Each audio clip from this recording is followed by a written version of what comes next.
చూస్ country delight, live better. ఇప్పుడే country delight యాప్ని download చేసుకోండి. నమస్తే, వెల్కమ్ టు సుమన్ టీవీ. నేను పద్మిని. రేపటి పంచాంగాన్ని, రేపటి రోజుకున్నటువంటి వైశిష్ట్యాన్ని ఇప్పుడు చూద్దాం. రేపు 17వ తారీఖు అక్టోబర్ నెల 2025వ సంవత్సరం శుక్రవారం.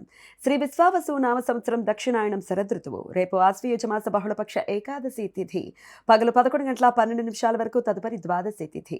మఖా నక్షత్రం మధ్యాహ్నం 1:57 వరకు, తదుపరి పూర్వ ఫల్గుణి నక్షత్రం. శుక్ల యోగం రాత్రి 1:49 వరకు, తదుపరి బ్రహ్మయోగం.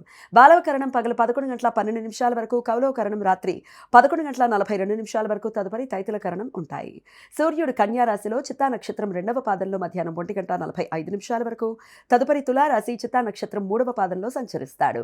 చంద్రుడు సింహరాశిలో సంచరిస్తాడు. నక్షత్ర వర్జం రాత్రి 10:32 నుండి రాత్రి 12:15 వరకు, అమృతకాలం పగలు 11:26 నుండి మధ్యాహ్నం 1:07 వరకు. రేపు సూర్యోదయం ఉదయం 6:10 సూర్యాస్తమయం సాయంత్రం 5:53. చంద్రోదయం రాత్రి 3:25, చంద్రాస్తమయం మధ్యాహ్నం 3:24. అభిజిత్ ముహూర్తం పగలు 11:38 నుండి మధ్యాహ్నం 12:25 వరకు. దుర్ముహూర్తం ఉదయం 8:30 నుండి 9:17 వరకు, మరలా మధ్యాహ్నం 12:25 నుండి 1:12 వరకు. రాహుకాలం ఉదయం 10:33 నుండి మధ్యాహ్నం 12:01 వరకు.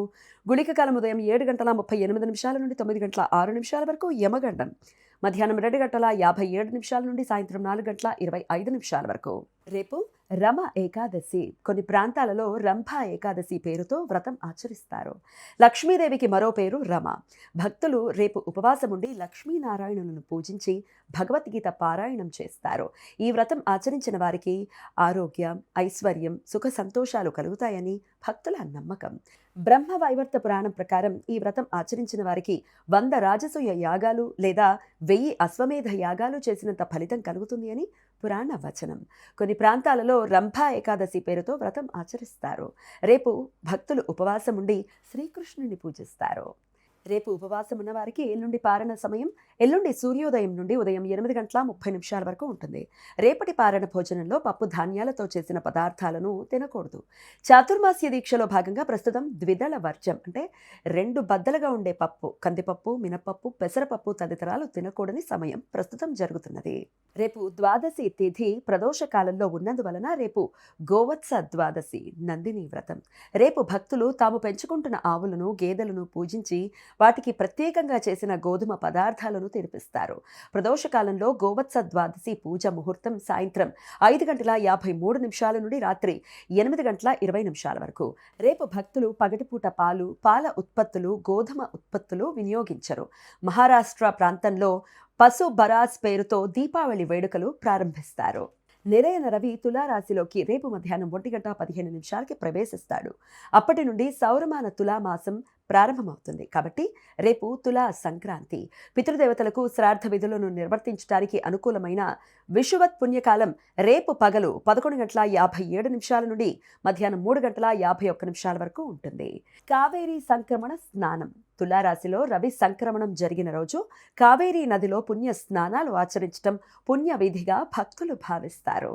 వైద్యుతి మహాపాత వైద్యుతి పర్వకాలం రేపు మధ్యాహ్నం 12:45 నుండి సాయంత్రం 4:50 వరకు ఉంటుంది. రవి చంద్రగ్రహాల మధ్య పారలల్ ఆస్పెక్ట్.